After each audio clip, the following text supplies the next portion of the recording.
요한계시록 17장 15절부터 18장 5절까지, 요한계시록 17장 15절부터 18장 5절까지 우리 천천히 말씀을 같이 합독합니다. 또 천사가 내게 말하되 내가 본 바 음녀가 앉아있는 물은 백성과 무리와 열국과 방언들이라. 내가 본 바 이 열불과 짐승은 음녀를 묘하여 망하게 하고 벌거벗게 하고 그의 살을 먹고 불로하러 아주 사르리라. 이는 하나님이 자기 뜻대로 할 마음을 그들에게 주사 한 뜻을 이루게 하시고 그들의 나라를 그 짐승에게 주게 하시되 하나님의 말씀이 응하기까지 하심이라. 또 내가 본 그 여자는 땅의 왕들을 다스리는 큰 성이라 하더라. 이 일 후에 다른 천사가 하늘에서 내려오는 것을 보니 큰 권세를 가졌는데 그의 영광으로 땅이 환하여지더라.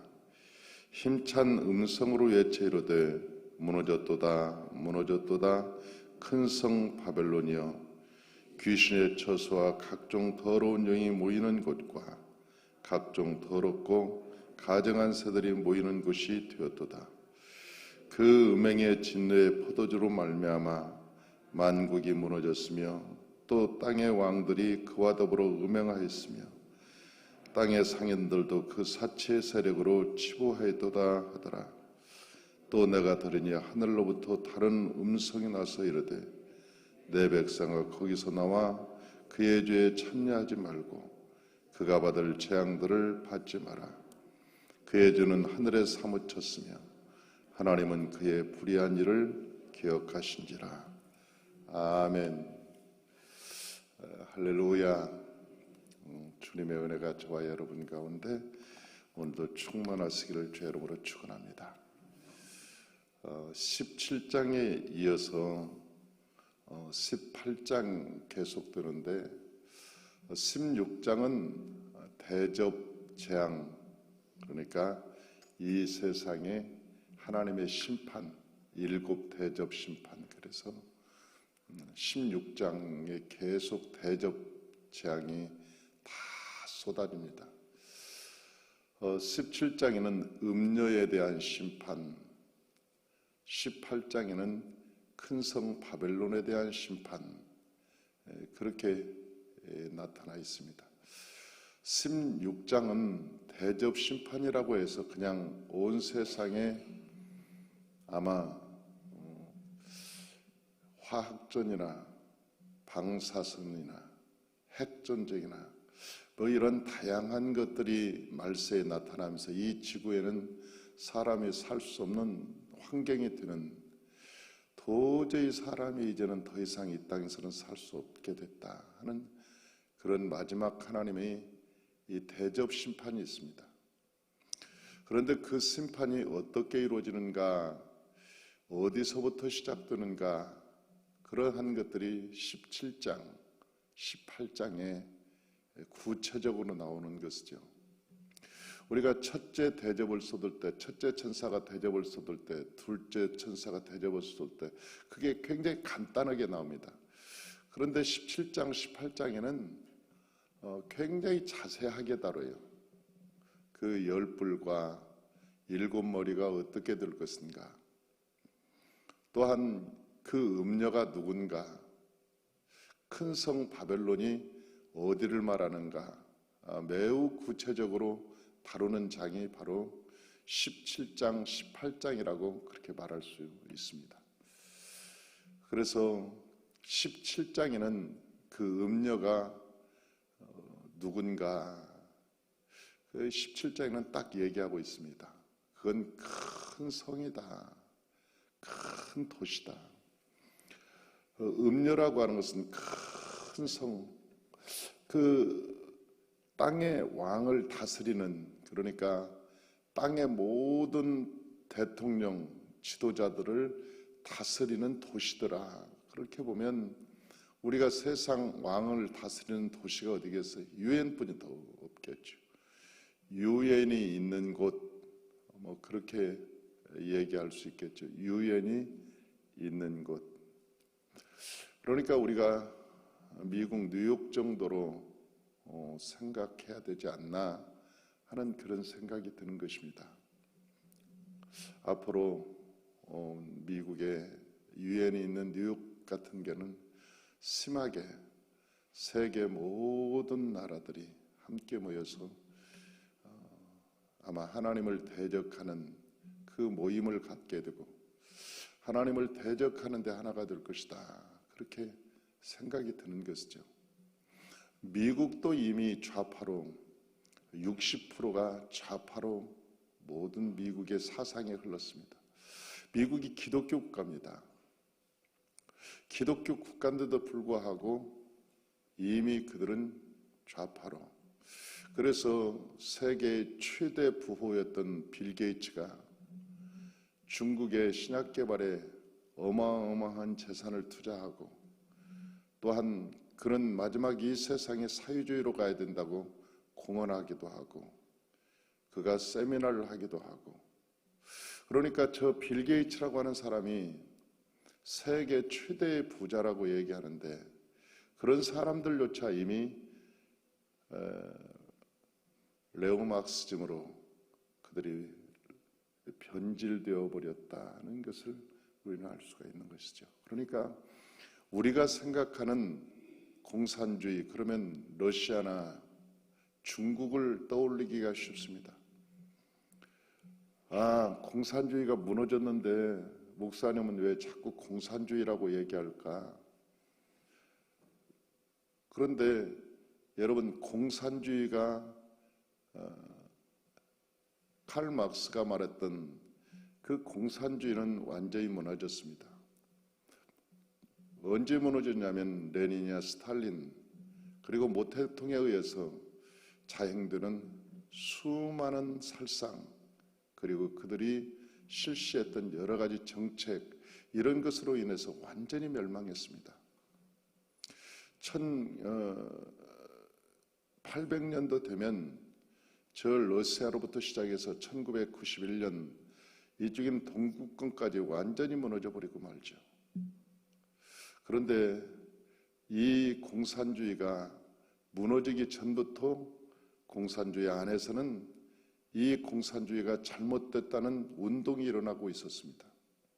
그것이 불란서나 헝가리, 독일을 중심으로 해서 일어난 운동이었는데 그 운동을 포스트 모더니즘 혹은 네오마르크시즘이라고 얘기하는 것입니다. 그 운동이 서서히 사회주의, 새로운 공산주의 모형으로 변하게 되는데 그걸 아무도 눈치채지 못했습니다. 그래서 이미 그러한 이 교육은 80년대에 들어와서 한국을 완전히 지배하고 말았습니다. 그래서 80년대에 우리가 대학을 다닌 사람들은 이 네오마르크시즘에 물들지 않은 사람이 없을 정도로 굉장히 지배를 받고 그 사상이 물들어 있습니다. 뿐만 아니라 저 서구 사회도 모두가 다 유럽도 이미 우리가 알지 못하게 그 네오마르크시즘에 완전히 물들어 있습니다. 그 사람들은 공산주의나 사회주의라고 하지 않고 그들은 진보주의라고 얘기합니다. 진보 성향을 가진 진보주의들. 그런데 그 안에는 철저히 사상적으로는 사회주의 또한 공산주의 이런 것들이 그 뿌리 위에 근간을 두고 있습니다. 칼 막스의 모든 이론을 변형시켰을 뿐이지 그들의 이론을 무시한 게 아닙니다. 다만 칼 막스 저 러시아와 저 중국 같은 공산주의 형태로는 우리가 공산주의가 안 된다고 생각했던 거예요. 그래서 첫째는 노동계급을 통해서, 두 번째는 언론을 통해서, 세 번째는 교육을 통해서, 이 네 번째는 문화를 통해서. 그래서 우리의 환경 속에서 모든 사람들이 교육을 받을 때 어렸을 때부터 이 교육이라고 하는 것은 철저히 네오마르크시즘 포스트 모던입니다. 그게 몰랐죠. 그게 공산주의라고 안 하니까. 그런데 그 사상은 이미 미국 서구 사회도 유럽도 이미 물들었고, 한국도 우리가 정치에 있는 사람들, 그 80년대 이후에 공부했던 사람들, 80년대 전만 해도 칼 막스주의자들의 공산주의, 실제 그 사람들은 공산주의자들이었습니다. 그러나 80년대가 들어오면서 그것이 변형된 것입니다. 우리는 신학을 공부할 때 포스트 모더니즘에서 공부를 했습니다. 근데 그것은 하나의 사조라고 생각했어요. 유럽에서 나온 새로운 사조, 문화적 사조. 그때 포스트 모더니즘의 주장을 외치던 우리의 신학생들도 굉장히 많았습니다. 그것은 앞으로 새롭게 전개될 세상이라고 신학교 학생들이 주창하고 거기에 매료되어서 빠졌던 사람들. 그래서 에큐메니칼 운동을 우리는 굉장히 앞장서서 했던 사람들이 많았습니다. 다원주의, 앞으로 종교는 다원주의로 갈 것이다. 그래서 그러한 사상에 앞장서서 우리 신학을 할 때만 해도 그런 사람들이 많지는 않았지만 머리가 똑똑하고 공부를 잘했던 친구들은 이런 것은 새로운 사조라고 받아들이고 그들은 제일 앞장서서 이것은 신학에 우리가 도입을 해야 된다고 앞장섰던 사람들이 있었어요. 그것은 요즘 말하면 새로운 자유주의 신학자들, 새로운 자유주의 신학자들이었습니다. 지금 보면 그들이 완전히 지금 사유주의로 돌아섰습니다. 그 신학자들도 예수를 믿으면서도 불구하고 교회 목사임에도 불구하고 이미 그들은 더 이상 하나님의 성령의 인도하심을 따르지 않습니다. 그런데 그때 당시 하나님의 말씀에 순응하고 또한 기도에 전무하고 성령에 충만했던 사람들은 그게 뭔지 모르지만 그 사조가 뭔지 모르지만 그 사조를 굉장히 배격하고 그것은 인본주의, 자유주의라고 생각하고 그것을 받아들이지 않았던 세력들이 있습니다. 이것은 하나님을 배격하는 거야. 이것은 인본주의야. 이것은 자유주의로 갈 거야. 그래서 그것을 배격하고 받아들이지 않았던 그 많은 다수의 신학생들이 있었습니다. 그 신학생들은 지금 와서 보면 건강한 보수교회 목회자들로 성장해 있는 것이죠. 그러니까 목회자들조차도 이미 네오마르크시즘이나 포스트 모더니즘 속에 완전히 사로잡혀서 깊이 관여한 사람들이 있습니다. 지금도 그들의 주장을 보면 사회주의가 정당하다고 얘기합니다. 그러나 여러분, 사회주의와 공산주의 그 뿌리에는 하나님이 없습니다. 하나님 자체를 인정하지 않습니다. 그들의 사상은 유물론입니다. 하나님을 부정하고 신은 이 아편이라고 하는 전제를 깔고 들어갑니다. 그러니까 하나님이 있을 수가 없어요. 더욱이나 기독교라고 하는 것은 그들 속에 존재할 수가 없습니다. 그들은 그렇게 목사가 되어서 신학교를 졸업해서 목사가 되어서 늘 목표를 하고 있습니다. 지금도 목표를 하고 지금도 교회 목사로 있지만 그들이 주장하는 것은 평화, 사랑, 자유, 함께 사는 것. 그들의 사랑도 그들의 사랑은 세상적인 사랑입니다. 우리는 동성애자들을 어떻게 바라보냐면 동성애자들을 하나님의 형상으로 닮은 사람들로 보는 거예요. 동성애자들조차도. 그래서 그 동성애자들이 하나님의 형상으로 회복되고 하나님께서 원래 만드신 목적으로 반드시 변화될 거라고 우리는 믿는 거예요. 왜? 하나님께서 그렇게 지었기 때문에. 하나님께서 남자와 여자를 지었지 동성애자를 지은 적은 성경에 나오지 않아요. 그래서 동성애자들을 가장 사랑하는 방법이 뭐냐면, 우리가 동성애자들을 사랑하는 방법은 그들이 원래 하나님께서 지으신 모습으로 회복되어서 정상적으로 살아갈 수 있도록 그들을 도와주는 것을 사랑이라고 얘기해요. 그게 진짜 사랑이라고 생각하는 거예요.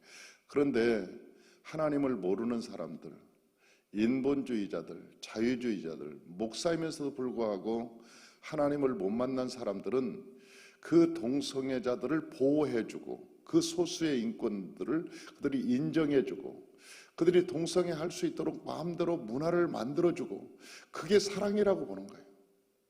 그러니까 사랑의 근본적인 접근 방법이 전혀 다른 거예요. 사랑의 접근 방법이.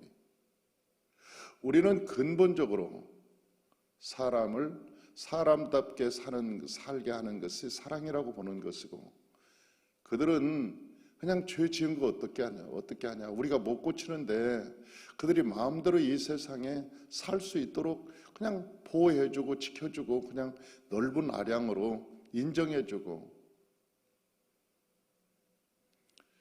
그런데 우리가 자세히 보면 군 동성애를 지금 합법적으로 시키려고 하는 거 아닙니까? 군 동성애를. 그러니까 군에 들어가면 누구든지 동성애할 수 있도록 합법적으로 법을 만들어서 제정해서 해주자. 여러분, 초등학교 때부터 유치원 때부터 동성애를 가르칩니다. 지금은 그걸 합법적으로 해서 그 사람들이 소수였고 잘못되었는데 그걸 갖다가 계속 확장시키는 거예요. 대중을, 많은 동성애자들이 많아지면 이제 그것이 더 이상 죄로 여기지 않을 거다. 그래서 많은 사람들이 동성애자가 될 수 있도록 그걸 개방해주자, 인정해주자. 그래서 우리 아이들이 군대를 가도 이제 군대를 마음대로 못 보내요. 왜? 동성애가 합법화되면 우리 아이가 언제 동성애자가 될지 모르기 때문에 그러는 거예요. 이런 사유가 과연 좋은 사유일까? 이런 사유가 정상적인 사유일까? 여러분, 우리 초등학교 아이들 여기 있지만 이 아이들이 6학년 이 학과에 어떤 것이 나온 줄 아세요? 엄마가 설거지 하라 하면 경찰에 고발해라. 그것은 너의 인권을 침해한 것이다. 그렇게 교육을 하는 게 진짜 참 교육이냐? 그러니까 포스트 모더니즘이나 아니면 네오마크시즘 같은 경우는 이미 교육을 통해서 서서히 언제부터 왔냐면 80년대부터 왔습니다.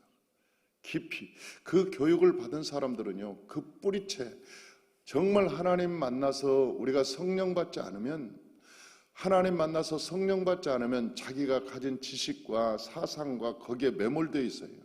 그래서 그 사상과 교육이 맞다고 생각해요. 왜? 내가 그렇게 배웠고 학습되어 있으니까. 그러나 성령 받은 사람들은 다른 거죠. 우리가 성령을 받으면 사람이 사람답게 사는 것을 성경에서는 가르쳐줘요. 성령께서 우리에게 가르쳐 주시는 거예요. 그런데 세상 사람들이 그런 네오마크시즘이나 포스트 모더니즘의 세상을 지배할 때 어떻게 되는가? 그 세상을 지배할 때 세상은 멸망한다고 얘기하는 거예요. 성경을 쓴 요한계시록에 이미 이런 것이 나오기 전에, 이런 것들이 나오기 더 전에 2000년 전에 이미 이것을 기록해 놨다는 거예요. 그리고 창세기를 보면 소돔과 고모라가 동성연애로 망하잖아요. 완전히 그 성이 완전히 하늘에서 유황불이 내리면서 불로 하나님의 심판을 해서 그 소돔과 고모라가 완전히 하나님의 심판으로 없어져 버려요. 마지막 세상도 그런 동성애가 극치를 다다르고, 또한 레옹왁스 하나님을 거역하고 반대하고. 여러분, 이 사조가 어떤 사조예요? 우리가 지금도 어느 회사에서는 그런 데잖아요. 교회 갔다 왔습니까? 예, 3일간 격려하세요. 아니 클럽 갔다 오면 괜찮고 다른 건 물어보지 않는데 교회 갔다 왔냐? 이번에 코로나 사태로 말미암아 수많은 사람들이 교회 가는 것을 사회적으로, 암암리에, 묵시적으로 수많은 사람들에게 그걸 심어주는 거예요. 교회는 가면 코로나에 걸리는 곳, 교회는 위험한 곳, 거기는 집단으로 모여있는 곳, 감염되는 곳. 여러분, 교회만큼 안전한 곳은 사실은 어디 있습니까? 교회만큼 청결하고, 교회만큼 방역을 철저하게 하고, 교회만큼 여러분 그렇게 하는 데가 없어요. 그런데도 불구하고 사회적 분위기, 여론, 여러 가지로 그렇게 몰고 간다는 거예요. 이게 마지막에는 저와 여러분들이 실제 예수 믿기가 힘들어지는 시기가, 예수 하나님 믿는다는 게 힘들어지는 시기가 반드시 올 거라고 하나님께서 수없이 말씀하셨어요. 수없이 말씀하셨어요.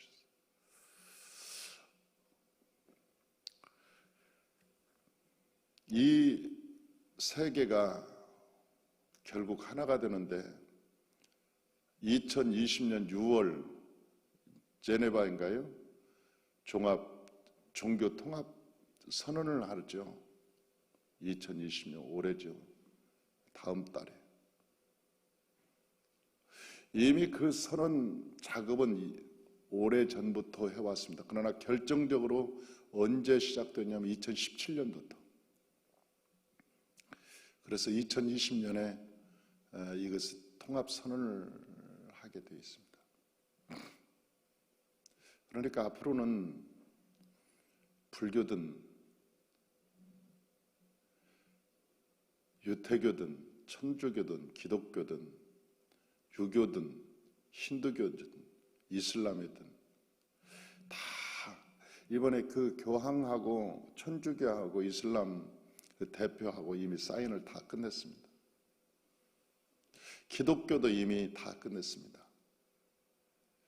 직제까지도 끝냈습니다. 앞으로 이 직제는 어떻게 될 것이다.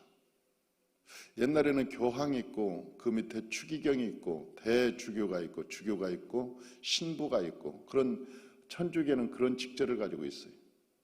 그런데 기독교에는 목사뿐이 없어요. 직제가 뭐 있으면 강도사, 전도사 정도. 그런데 몇 년 전에 한국에서 이미 직제 제도에 대한 합의를 다 이루고 끝냈습니다. 그 사람들이 누구냐? 기독교 대표들이라고 하는 사람들. 그런 사람들이 이미 조인을 끝냈습니다.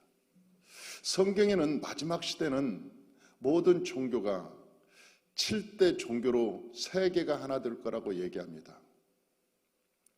그걸 일곱 머리라 그렇게 얘기합니다. 일곱 머리. 세계가 전혀 다른 나라. 여러분 2000년 전에 무슨 세계가 있었겠어요? 미국도 발견되지 않고 뭐 그런 신대륙도 발견되지 않는 그런 세상에서. 그런데 성경은 우리의 이미 세계는 이제 유엔이라고 하는 것에 태어나서 거기서 10개국이 세계에 10개 대통령이 10개국 대통령이 세계를 지배하게 될 거다.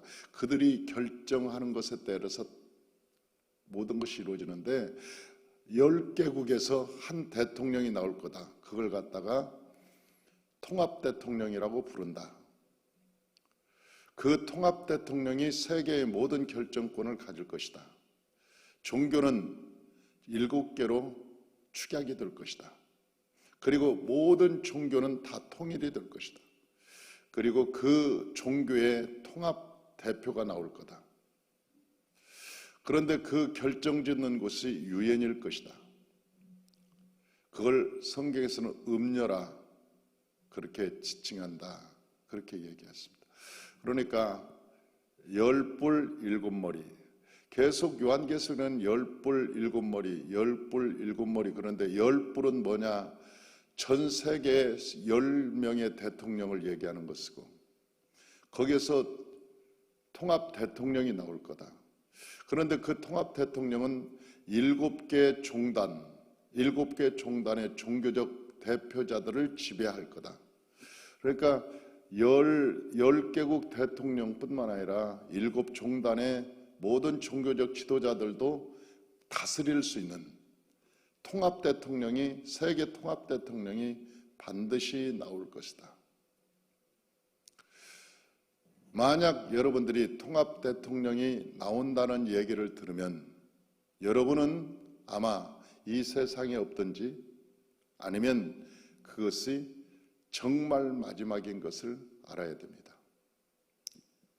이 세상이 끝날 날이 이제 되었다고 하는 것을 깨달아야 됩니다.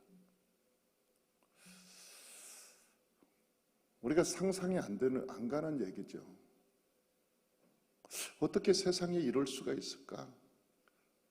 우리가 10년 전만 해도, 우리가 10년 전이 아니구나, 1980년도 1983년도 그때 당시 통합 대통령이 나올 거라고 얘기를 했어요. 그러니까 오래 전이죠. 통합 대통령이 나올 거다. 한 40년 전에. 그것은 먼 세계인 줄 알았어요. 먼 미래인 줄 알았어요. 우리가 살 수 없는, 우리가 이 세상에 떠나고 나서 먼 미래에 그런 것이 나올 것이다. 80년대부터 통합 대통령이 나온다고 계속 앞서가는 목회자들이 얘기를 했습니다. 그러나 그것은 먼 미래인 줄 알았어요. 근데 이번에 코로나 사태로 딱 터지면서 전 세계의 지도자들이 여기저기서 모두가 얘기하는 거예요. 세계가 통합돼야 된다. 왜? 이 코로나 사태를 대처하기 위해서. 다음 똑같은 이 코로나 사태가 오면 세계가 똑같은 방법으로 통제돼야 이것이 막을 수 있지. 각 나라가 이렇게 다르면 이게 막을 수 없다. 그러므로 세계는 통합돼야 된다. 여기저기서 그런 얘기들이 굉장히 많이 쏟아져 나오고 있습니다. 아마 멀지 않아서 그런 작업이 시작이 될 것입니다. 종교적으로는 이미 오래전부터 시작이 됐습니다. 이 통합운동이. 희한하죠? 종교적으로는 이미 오래전부터 그것이 WEA, WCC 두 큰 축이 있어요. 기독교에서. WEA, WCC. WCC는 종교 다원주의를 주장하는 것이고 WEA는 복음주의 교단입니다. 그런데 이미 WCC와 WEA가 서로 손잡고 있습니다. 이미. 그래서 그들도 별반 다를 것이 없을 만큼 이제는 모두가 다 하나 되었습니다. 여러분, 천주교에서도 하나 되고 저 불교도 하나 되고 저 이슬람도 하나 되고 그들은 한결같이 얘기합니다. 우리는 모두가 다 하나님을 믿는다. 여러분, 불교도 하나님을 믿지 않아요. 하나님을 믿어요. 스님이 한강을 옛날에 6.25 때 한강 철교가 무너지니까 그 한강 얼음이 얼었을 때 한강을 살살 이렇게 걸어가는데 얼음 깨지지 않도록 걸어가고 있는데 그 얼음이 확 부서지면서 빠지려고 하니까 아이고 하나님 그런 데잖아요. 스님이. 그러니까 모든 사람도 스님도 하나님을 믿는 거예요. 그러면서 그들은 그러잖아요. 하늘이 안다. 하늘이. 여러분, 이 유교 사상도 재상이 있습니다. 하나님을 섬기는 거 있어요. 하나님. 그러니까 모두가 다 하나님이 있어요. 이슬람도 하나님이 있어요. 모든 세계의 종교는 하나님이 있어요. 그러니까 WCC에서 말하는 것처럼 앞으로 그렇게 얘기할 겁니다. 우리가 하나님 안에서 모이자. 다만 믿는 방법이 다를 뿐이다. 불교는 석가를 통해서 하나님께로 가고, 이슬람은 마호멧을 통해서 가고, 천주교는 마리아를 통해서 가고, 기독교는 예수를 통해서 가고, 유대교는 뭐 없으니까 직바로 가고, 뭐 다른 여러 가지 얘기를 할 거예요. 우리가 하나님께로 가는데 꼭 경부고속도로만 가야 되냐, 경부고속도로로만 가야 되냐, 아니 중앙고속도로도 가고 서해안고속도로도 가고 동해안고속도로 가서 서울만 가면 되는 것이지 왜 서울 가는데 왜 경부고속도로만 주장하냐. 그게 포스트 모더니즘자들이 이미 80년대 이미 주장했던 사상입니다. 자유주의자들이, 우리가 세상 사람들이 볼 때는 그럴듯하잖아요. 그 주장이 그래 서울 가는데 그럴듯하잖아. 그러나 성경에서는 우리에게 뭐라고 있어요?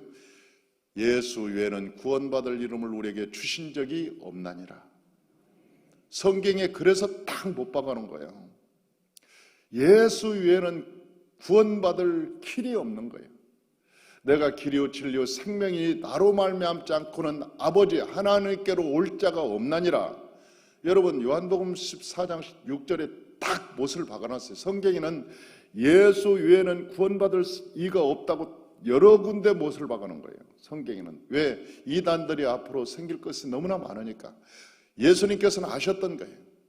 앞으로 비스무리한 이단들이 너무나 생겨서 이 기독교를 변질시킬 것을 알았어요. 그래서 성경에는 매우 정확하게 기록해 놓은 거예요. 내가 길이요 진리요 생명이니 나로 말미암지 않고는 아버지께로 올 자가 없나니라. 그래서 기독교가 타협할 수 없는 거예요. 불교는 진리가 아니기 때문에 타협이 돼요. 왜? 진리가 아닌 것은 얼마든지 타협할 수 있습니다. 양보할 수 있으니까. 불교도 양보할 수 있고요. 유교도 양보할 수 있고, 세상 사람들이 보면 굉장히 매력적이죠. 야, 종교가 평화를 위하고 사랑을 원하고 우리가 함께 하기를 원하고 굉장히 매력적이죠. 세상 사람들이 볼 때는.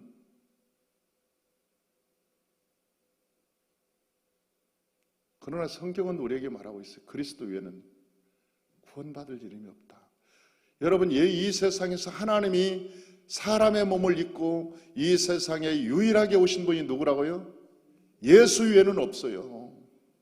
여러분, 저 불교의 석가가 사람입니다. 여러분, 마호멧이 사람입니다. 공자가 사람입니다. 이 세상의 모든 종교가 다 사람의 창시자예요. 그러나 기독교만큼은 하나님인 당신이 사람의 몸을 입고 이 세상에 오셨다는 거예요. 그리고 그분이 우리를 위해서 십자가에 달려 돌아가시고 우리의 허물과 죄를 다 씻어주셨다는 거예요. 우리가 도저히 해결할 수 없는 과거의 죄, 현재의 죄, 미래의 죄, 우리가 도저히 돈으로도 못하고 이 세상 그 무엇으로도 해결할 수 없는 우리의 죄, 해결할 수 없는 죄, 그 모든 죄를 예수께서 십자가에 달리셔서 해결해 주셨다는 거예요. 그분의 피로, 그분의 생명으로. 그래서 우리가 그리스도 안에서 우리가 구원받고, 그리스도 안에서 우리가 새 사람이 되고, 그리스도 안에서 우리가 천국 갈 수 있고, 그리스도 안에서 우리가 영생을 얻을 수 있다는 거예요. 그분의 보혈로 말미암아, 그분의 피로 말미암아.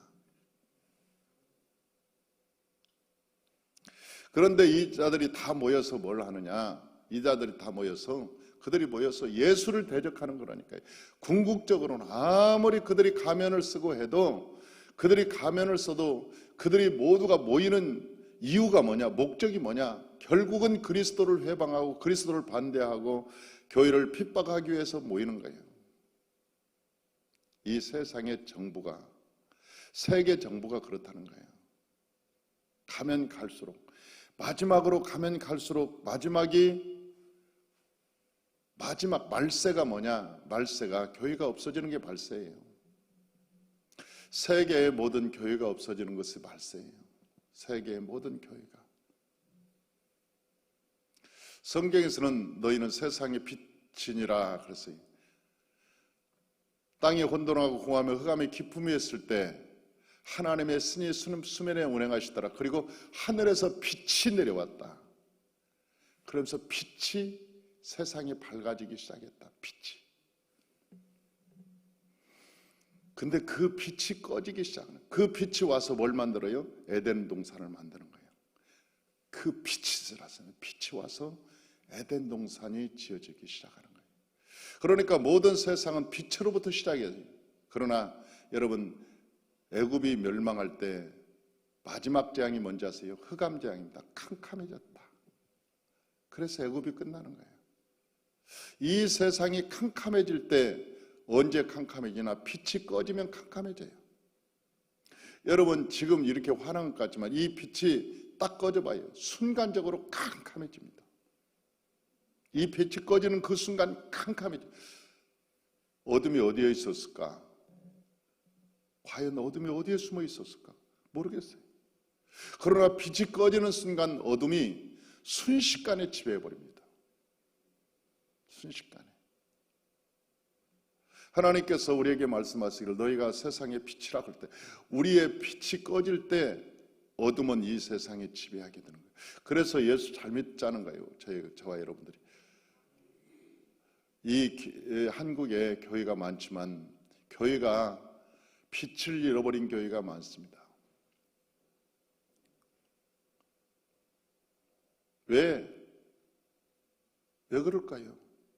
이미 저희 신학교 다닐 때 이미 유럽에서 공부한 사람들, 미주 지역에서 공부한 사람들이 이미 자유주의 포스트 모더니즘을 받아가지고 왔다니까요.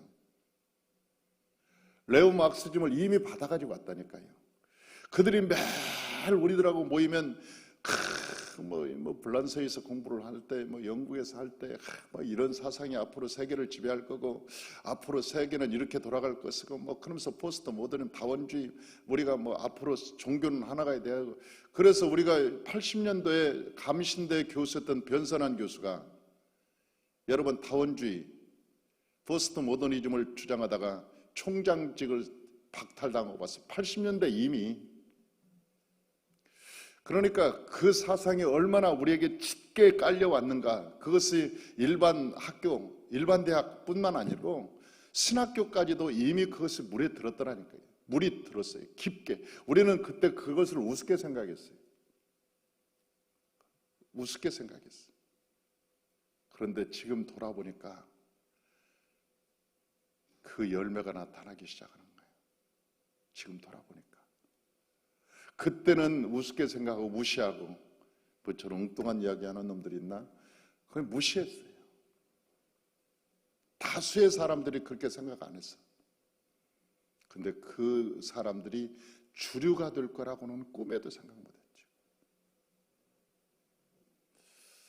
이번에 국민일보에서 이 게이클럽에 대해서 국민일보에서 샅샅이 기자 한 분이 뒤져서 기록했습니다. 각 언론사에서요, 난리를 낸 거예요. 왜 그런 기사를 썼냐. 이번에 어저께 그 기자와 만나서 대화를 했는데 내가 충격적인 얘기를 들었어요. 이태원에 게이클럽이 5군데가 있는데 전국 게이클럽의 성지래. 거기가 성지. 그래서 그 휴일날 그 사람들이 제주도 사람이고 뭐고 전국에서 다 와서 그 축제를 한 거래요. 그리고 그 축제를 하고 다 지방으로 흩어진 거예요. 전국에 있는 게이들이 다 모여서. 그러니까 한꺼번에 그 문제가 발생된 거예요. 신천지의 성지가 어디냐? 신천지의 성지가 대구래요. 신천지의 성지가. 대구만큼 급성장하는 데가 없었다네. 그런데 어떻게 하나님께서 마치 핀센트로 집어내듯이 어떻게 대구에서 신천지를 터뜨리고 이번에 이태원에서 그렇게 터뜨리고 온 천지를 이렇게 만드냐는 거예요. 그러면서 그분이 그러는 거예요. 그래도 하나님이 이 대한민국을 사랑하십니다. 그렇게 말씀하시더라고요. 그래도 하나님께서 이 대한민국을 사랑하십니다. 아직도 자기가 접근하면서 기사를 쓰면서 이건 사람이 기획을 해도 이렇게 기획할 수 없다. 어때요? 하나님께서 정확하게 핀센터로 딱 집어서 할 수 있을까? 놀랍다는 거예요. 그래서 앞으로 기획을 가지고 계속 쓸 거라고. 막 그 안에 노조들도 막 일어나고 막 그런데요. 그래서 내가 나쁜 놈들. 국민을 위해 창간 목적이 뭔데? 기독교 정신을 온 세상에 전하고 세상에 빛을 전하자고 그러는데 이놈들이 빛을 내부에서 안에서 빛을 꺼뜨리면 어떻게 하겠다는 거예요? 우리는 옛날부터 이게 나옵니다. 여기에 쭉 나와요.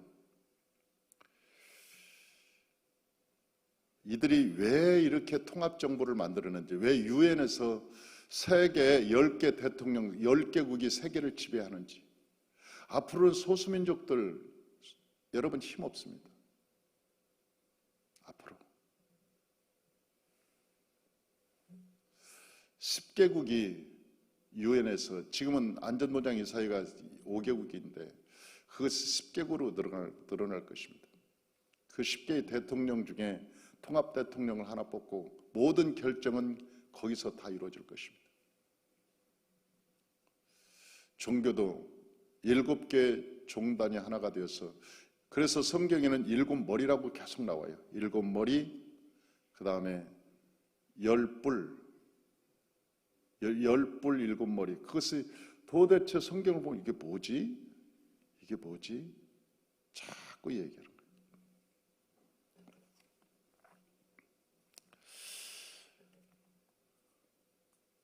이들이 결국은 큰 문제를 일으킬 겁니다. 우리 한번, 근데 나중에 보면 이들이 분쟁이, 마지막 이 사탄의 모습은 분쟁인데 17장 16절 15절 16절 17장 15절 16절 다 같이 한번 읽어보죠.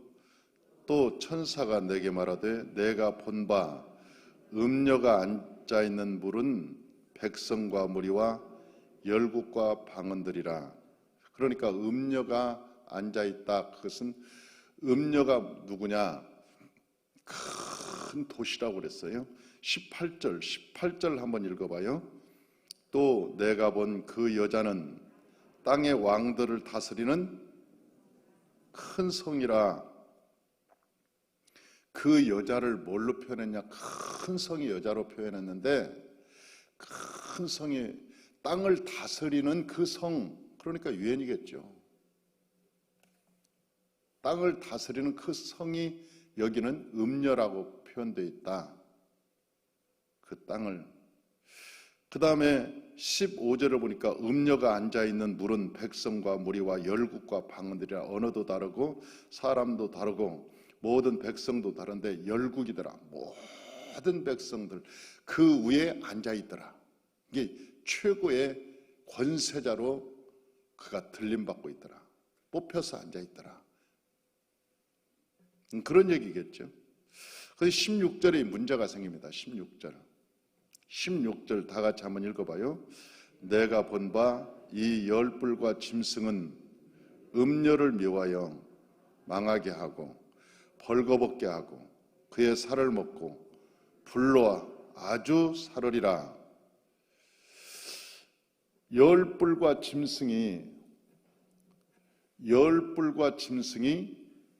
이 음녀를 미워해서 망하게 하고 벌거벗게 하고 그의 살을 먹고. 왜 음녀와 이게 머리는 안 나와요? 7머리는 안 나오고 10뿔과 짐승. 그러니까 짐승은 누구냐? 10뿔에서 추대받은 대통령, 통합대통령을 얘기하는 거예요. 짐승은. 그러니까 그 통합대통령과 10개국이 이게 뭐가 마음에 안 들었던, 유엔이 마음에 안 들었던지 뭐가 마음에 안 들었던지 이 도시가 마음에 안 들었던지 분노를 일으키면서 그걸 완전히 파괴시켜 버립니다. 음녀를 미워하여 벌거벗게 하고 그의 살을 먹고 불로 하루 사로지나. 그러니까 그 안에서 음녀와 그들은 하나였죠. 근데 완전히 그들과 분쟁을 하는데, 제가 볼 때는 결국은 이 짐승이 뭐냐, 제가 볼 때는 프리메이슨, 일루미나티 이런 것들이 실제 이제 등장하는 계기가 되지 않나 하는 생각이 들어요. 그들은 지금까지 숨어 있었습니다. 지금까지 숨어 있었는데 그들이 서서히 등장하는, 그래서 이제는 세계도 그들의 통제 안에 들어가는 그런 상태의 모습. 여러분들이 프리메이슨이라고 하는 것, 일루미나티라고 하는 것은 여러분 상상 속 실제 역사에 존재하는데 수많은 사람들이 소문으로 전래되어오는 세력들입니다. 그 세력들은 원래부터가 예수 그리스도를 대적하기 위해서 만들어진 집단들입니다. 그리고 그것은 오래전부터 저 아벨과 아담의 아들 가인과 아벨로부터 시작이 됩니다. 가인의 후손, 그 가인의 후손들이 제일 먼저 쌓은 게 노스 땅에서 에녹성을 쌓기 시작하는데 그게 프리메이슨. 다시 말하면 프리메이슨이라는 뜻은 프리, 자유롭게, 메이슨, 석축, 돌로 자유롭게 돌을 만질 수 있는 사람들. 그래서 이 사람들은 길드라고 하는 노동조합을 만듭니다. 그래서 프리메이슨 길드라고 하는 새로운 노동조합을 만들기 시작하는데, 이 사람들이 유럽의 모든 건축물을 짓는, 비잔틴 건축물도 이들에 의해서 지어집니다. 세계 유명한 고대의 건축물들 뿐만 아니라 세계 유럽에 있는 많은 건축물들이 이들에 의해서 지어졌는데, 이때 이들은 건축 기술로 세계 최대 부호가 됩니다. 언제 기회가 있으면 로스차일드에 대한 얘기를 좀 하겠지만, 이 세계 부호, 그러면 우리가 알고 있는 세계 부호, 떠오르는 부호는 이건 100대에도 못 들어갑니다. 실제 로스차일드의 그 가계도를 그려보면 그 사람들은 대단한 사람들이죠. IMF가 여러분 은행이 개인 겁니다. 여러분 압니까? 세계 국가에서 문제가 될 때 돈을 대주는 그 IMF 은행, 여러분 달러를 찍어내는 은행이 개인 겁니다. US 달러를 찍어내는데 우리는 미국 정부에서 찍어내는 줄 알잖아요. 미국 정부에서 달러를 찍어내는 줄 알지만 그 달러를 개인이 찍어냅니다. 로스차일드의 가문. 그러니까 그들의 정체를 알고 나면 이 세상이 무서워지는 거예요. 오늘은 우리가 여기까지 하고 또 내일 계속 하도록 하겠습니다. 기도하겠습니다.